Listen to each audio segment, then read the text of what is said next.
জিহান চলো আজকে আমরা আন্টির বাড়ি যাব। তুমি কিন্তু আন্টির বাড়ি গিয়ে খাই খাই করবে না, ঠিক আছে? ঠিক আছে বাবা। চলো।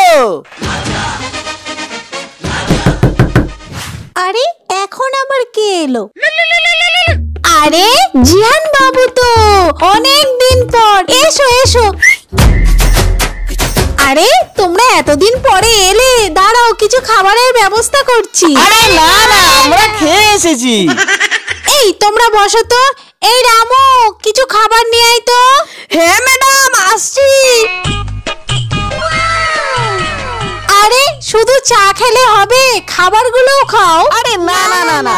হ্যাঁ হ্যাঁ বাবু খান না। হ্যাঁ হ্যাঁ খেয়ে নাও খেয়ে নাও। আন্টি আমরা বাড়ি গিয়ে খাবো। আরে এ তো আমার থেকেও খারাপ অবস্থা।